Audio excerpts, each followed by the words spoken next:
देखिए अल्हम्दुलिल्लाह हैदराबाद में जो मजलिस को कामयाबी मिलती है उसकी वजह यही है कि वहाँ पे जब नुमाइंदे चुन के आते हैं वो चुन के आने के बाद नेता लीडर्स गायब नहीं हो जाते हैं, हर रोज़ लोगों से मिलते हैं, बातचीत करते हैं, चर्चा होती है। तो वैसा ही एक सिस्टम हमने यहाँ पर औरंगाबाद शहर के अंदर दारुसलाम के अंदर शुरू किया है कि हमारे 33 कॉरपोरेटर्स, 3 कॉर्प मेंबर मिला के 36 पूरे कॉरपोरेटर्स एक जगह के ऊपर बैठेंगे। महानगर पालिका के अंदर हमारे विरोधी पक्ष नेता है, हमारे गट नेता है, ये साथ में बैठेंगे और लोगों के जो भी मसले मसाइल है एक छत के नीचे उसको किस तरीके से हल किया जा सकता है इसके बारे में। वरना अक्सर ये होता है कि इलेक्शन के बाद, जीत के आने के बाद ढूंढते रहते हैं कॉरपोरेटर कहाँ है, तो कॉरपोरेटर मिलता ही नहीं है, ऑफिस बंद रहता है, घर पे नहीं मौजूद रहता है। तो लोगों की सहूलत के हिसाब से ये जनता दरबार यहाँ पर शुरू किया गया है। अच्छा रिस्पांस आने की उम्मीद है इंशाल्लाह, जैसे ऐसे लोगों को पता चलेगा। साथ ही साथ हम जो पैनल के अंदर एक 4-4 कॉरपोरेटर्स चुनकर आए हैं वहाँ पर भी हम जाकर बैठेंगे ताकि वहाँ के इलाके के अगर बुज़ुर्ग लोग हैं जो दारुसलाम तक नहीं आ सकते हैं, वहाँ पे हम खुद जाएंगे उनके पास और उनकी कुछ समस्याएं हैं, मसले हैं, तो उसका भी हल करेंगे। ये जनता दरबार डेली रहेगा या फिर हर जुमा को रहेगा? नहीं, अभी तो इसकी शुरुआत जो है यहाँ से किए है, होने के बाद है तो हम इसके ऊपर चर्चा करेंगे, डिसाइड करेंगे कि कब कहाँ कैसे लिया जाना चाहिए, क्या ड्यूरेशन के ऊपर लिया जाना चाहिए करके। देखिए, ये मजलिस इत्तेहादुल मुस्लिमीन का कोई आज का शुरू किया हुआ काम नहीं है। कि कई 50 साल से जब से पार्टी बनी है, हमारे कायद मोहतरम जनाब बैरिस्टर सदुद्दीन ओवैसी साहब, वाहिद ओवैसी साहब, सुल्तान सलाउद्दीन ओवैसी साहब की ये रिवायतें हैं जो औरंगाबाद में शुरू की गई है।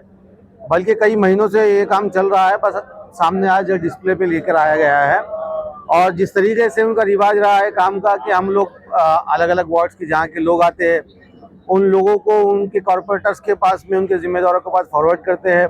उनका काम अगर वहाँ नहीं होता है तो अली जनाब इम्तियाज़ जलील साहब खुद फॉलोअप करते हैं, हम लोगों भी जिम्मेदारों को, संगठन के लोगों को बताते हैं। तो ये हमारा काम पार्टी का आज का नहीं है, बल्कि कई सालों 10 सालों से हम लोग ये काम करते हैं। इसका सबसे बताने का मकसद यही है कि हिंदुस्तान में पहली वाहिद जमात है जिसके जिम्मेदारान रोड पर बैठकर जो है तो अवाम के मसाइल को सुनते हैं, काम करते हैं और कोशिश ये करते हैं कि अवाम के मसाइल को 100% पूरा करने की हम लोग जिद्दोजहद करते हैं, कोशिश करते हैं। भाई हमारा देखो चिकल डालने की हम सब प्रभाग नंबर 9 खासदारगी को हम आते जालने में, आमदारगी को आते हम फुलमरी में और नगर सेवक को आते हम औरंगाबाद में। तो हम ऐसे है कि ना इधर के ना उधर के, हमारे को देखते नहीं। खासदार की को वोट लेने को कल्याणकारी साहब ने आए थे हमारे पास, फिर भी हमने वोट दिए थे उनको, क्योंकि भाई हमारा आदमी हमारा काम करेगा। 5 साल से उनको देखे नहीं हमारे तरफ। पहले से कांग्रेस है ना, चिकन ढाना बोले कांग्रेस का गढ़ है, आज तक हमारा रोड़ा बनी। हम है ना चिक्कड़ में ऐसे उठा के जाते पैंटा कि भाई हमारा रोड कोई बनेगा, कोई आता नहीं बारिश में, और जैसी बारिश रुकती वैसे सब रौना मारते। और दूसरी बात, हमारा ड्रेनेज लाइन का मसला है, पानी का मसला है, और ड्रेनेज लाइन का मसला है MIM के अमजद भाई नगर सेवक, उन्होंने हमारा हल करे। हमारे घरों के पास संबरा उबल रहे थे, काका साहब काकड़े, मतीन भैया, रहीम पटेल साहब, इन्होंने हमारा ड्रेनेज लाइन का मसला हल करे। और रही बात अभी रोड की, रोड का हमारा कोई देख रहा नहीं था, तो अल्हम्दुलिल्लाह इन्होंने एक जरिया बनाया कि भाई यहाँ पर रहो जनता दरबार में और बोलो। तो इन्होंने हमारे को उम्मीद दी, आज तक हमारे को उम्मीद की चीज मालूम नहीं थी। खासदार साहब ने ये आश्वासन दिया तुम्हारे रोड की में हम करके देंगे काम। पहली बार हमारे को इतने सालों में, 10 से 15 सालों में हमारे को पहली बार आश्वासन मिला, नहीं तो ऐसा भी नहीं मिला। आम्ही मागच्या 1 सालापासून प्रयत्न करू राहिलो, आमच्या भिंतीला, पाठभिंतीला त्यांनी जी माती लावलेली आहे, कचरापट्टी लावलेली आहे आणि खुदाई काम केलेले आहे, त्यामुळे आमच्या पाठभिंतीला काय पडण्याचा धोका निर्माण झालेला आहे। 1 सालापासून 4 निवेदन देऊन आतापर्यंत कोणतीही कारवाई नाही झाली। हे 5वं निवेदन आहे आता। प्रभाग क्रमांक किती आहे? हा, प्रभाग क्रमांक किती आहे? 10। हा, कोणता आहे? अर्चना नगरसेविका अर्चना चौधरी, अर्चना। काय वाटतं, आज तुम्ही इकडे आले होते जनता दरबारला, काय वाटतं तुम्हाला न्याय भेटेल? आता इतकी पब्लिक पाहून तर असं वाटतच आहे की न्याय भेटेल।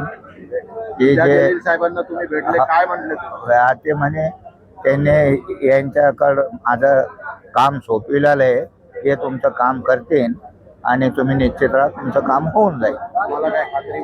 हैदराबाद में मजलिस इत्तेहादुल मुस्लिमीन की एक क़दीम रिवायत रही है कि वहाँ के मजलिस के जितने भी कारपोरेटर्स हैं वो दारुस्सलाम पर यौमिया बुनियादों पर आवाम के मसाइल सुनते हैं। यानी रोज़ाना वहाँ पर दारुस्सलाम में महफिल सजती है, तमाम कारपोरेटर्स MLAs वहाँ जमा होते हैं और लोगों के मसाइल सुने जाते हैं।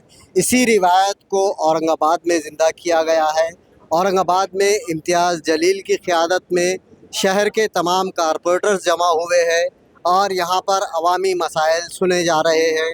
इस जनता दरबार में शहर के तमाम 33 कारपोरेटर और 3 कॉप मेंबर, इस तरह से 36 कारपोरेटर यहाँ पे जमा है और वो लोगों के मसाइल सुन रहे हैं, लोगों की शिकायतें सुन रहे हैं और उनको हल करने की कोशिश की जा रही है। आप देख सकते हैं कि यहाँ पर लोगों का जम्मे गफ़ीर शिकायतें लेकर आए हैं और वो यहाँ कारपोरेटर से बातचीत कर रहे हैं। ये पहला मौका है जब इस तरह से यहाँ पर अवामी मसाइल को सुना जा रहा है, लोगों की बात को सुना जा रहा है, उनकी शिकायतों को सुना जा रहा है। ये रिवायत अब यहाँ पर शुरू हुई है। इम्तियाज़ जलील का कहना है कि इस सिलसिले में बाज़ाब्ता विभाग में जाकर जो बुज़ुर्ग है, ख़वातीन है जो चल नहीं सकते, उनके मसाइल भी उनके घर पहुंचकर उनसे मालूम किए जाएंगे और उनको हल करने की कोशिश की जाएंगी। तो ये एक अच्छा सिलसिला है जो यहाँ शुरू हुआ है। मेरी अवामुन्नास से अपील है कि हर जुमा यहाँ पर आए और अपने मसाइल हल करने की कोशिश करें, चाहे आपका मसला वाटर का हो, गटर का हो, मीटर का हो या फिर शहर के मसाइल से जुड़ा हुआ कोई भी मामला हो, वो दारुस्सलाम में हल हो सकता है। Azharuddin, Asia express, Aurangabad.